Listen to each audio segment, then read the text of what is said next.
नमस्ते फ्रेंड्स, मेरा नाम हर्ष वोरा है। मैं राजकोट से ज्वेलरी इंश्योरेंस का कारोबार करता हूं। आज पूरे भारत में हम लोग 7000 प्लस ज्वेलर्स को इंश्योरेंस की सुविधा सप्लाई कर रहे हैं। बहुत समय से मुझे आप लोगों से अलग अलग प्रकार की बातें करनी होती है। उसके अंदर आज हम लोग एक टॉपिक ले रहे हैं आंगड़िया का insurance. Angadia insurance, logistic service provider, ये सब हम लोग एक ही पॉलिसी में एक ही सेक्शन के अंदर कवर कर लेते हैं।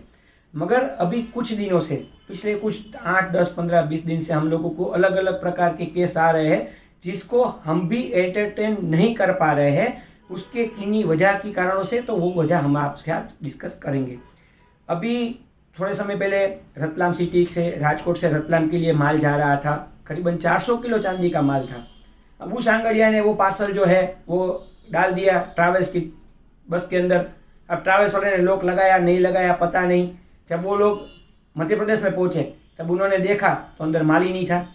ये उनकी लापरवाही की वजह से ये सब नुकसान हो रहे हैं। आज आप लोगों को समझना चाहिए कि हम लोगों ने आपको आंगड़िया सर्विस का बीमा दिया हुआ है। आप आज ट्रैवल्स वालों के पास पार्सल बुक कर लो। आज ही मुझे जयपुर का एक क्लेम आया है जिसके अंदर उन्होंने ट्रैवल्स वालों के पास पार्सल बुक कर दिया था। अब ट्रैवल्स वाले की रसीद के अंदर कहीं पर भी चांदी का सामान, चांदी पार्सल, पक्की चांदी, कच्ची चांदी, चांदी जेवर, ऐसा कुछ नहीं लिखा हुआ है। तो ऐसे क्लेम हम लोग कैसे दे सकते हैं आपको? आज आप समझिए, आंगड़िया के अंदर, लॉजिस्टिक्स के अंदर गति, ब्लू डार्ट, सिक्वल, बीवीसी, जो रेगुलर आंगड़िया है वो सब आते हैं। आज आप किसी ट्रैवल्स वाले को पार्सल दे दोगे, उसके साथ, उसके ड्राइवर के साथ संबंध है तो ट्रैवल्स वालों के हाथ में आप पार्सल दे दो, तो ये सब नहीं चलता है। हमको, यदि आप चाहते हो कि हम आपको अच्छी तरीके से शांतिपूर्वक क्लेम दे दें तो आपको उसी तरीके से व्यवहार करना पड़ेगा।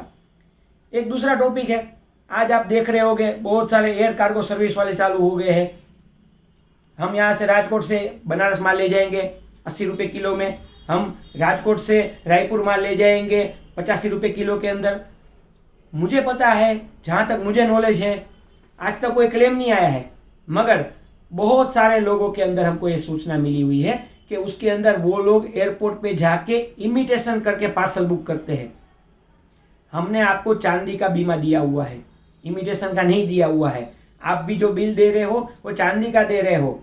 अब आपका ही कार्गो वाला उसको इमिटेशन करके बुक करेगा, क्योंकि वो इमिटेशन का माल एयर कार्गो के अंदर सिर्फ 15 रुपये किलो के अंदर जा रहा है।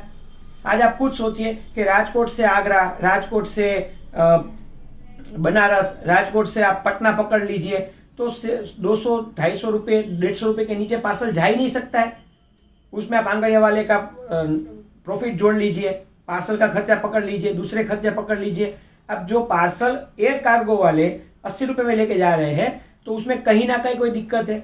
ये आज तक कोई क्लेम नहीं आया है, इसलिए कोई प्रॉब्लम नहीं है। मगर भविष्य में आए तब भी हमारा आंसर यही होगा कि आपने पार्सल इमिटेशन करके आपके कार्गो वाले ने बुक किया है तो हम चांदी का क्लेम कैसे दे सकते हैं आपको? प्रॉब्लम ये भी नहीं है, सिर्फ एयर कार्गो के दौरान माल मूवमेंट होता है। जैसे राजकोट से पार्सल गया अहमदाबाद, तब वो चांदी का था पक्का। अहमदाबाद से बनारस गया तब एयरलाइन के अंदर वो इमिटेशन का हो गया। अब पकड़ लीजिए कि बनारस से, एयरपोर्ट से बाहर निकल के बनारस सिटी के लिए वो पार्सल जा रहा है, वहाँ पे कोई हादसा भगवान न करे हो गया, तब पुलिस इन्वेस्टिगेशन करेगी कि ये माल बनारस पहुँचा कैसे, तो बोले एयरपोर्ट से पहुँचा। पुलिस जाएगी एयरपोर्ट पे तपास करने के लिए तो एयरलाइन वाले बोलेंगे हाँ हम ये पार्सल लेके आए थे मगर ये तो इमिटेशन का है।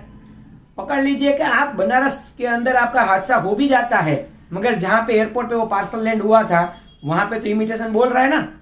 तो ये सारी दिक्कतें हैं, कृपया करके ध्यान रखिए। 5-25 रुपये के लोभ लालच के अंदर मत जाइए। जो सही कार्गो वाले हैं, जो आपको सिल्वर ज्वेलर लिख के देते हैं, सिल्वर ज्वेलरी का कारोबार करते हैं, जो व्याजबी दाम लेते हैं, आज भेजने वाले को भी पता है कि लेके जाने वाला किस हिसाब से लेके जा रहा है। लेके जाने वाले को भी पता है कि मैं क्या करके लेके जा रहा हूँ। कल को कोई भी हादसा होगा, जब क्लेम पास नहीं होगा तब पूरा आरोप थोपा जाएगा बीमा कंपनी के ऊपर कि बीमा कंपनी ने क्लेम पास नहीं किया। आज मैं आप लोगों को एक विनती करना चाहता हूं कि जहां जहां पर भी हमारे क्लेम रिजेक्ट होते हैं, आप कृपया करके मुझे फोन करिए, मैं जवाब दूंगा उसका कि क्यों वो क्लेम रिजेक्ट हुए हैं। हमको आंसर देने दीजिए। व्यापारी बात कर लेंगे और बोलेंगे कि हमारा क्लेम रिजेक्ट हो गया, हमको पूछो, हम जवाब देंगे उसके लिए। तो कृपया करके समझ के काम करिए, संभल के करिए। धन्यवाद।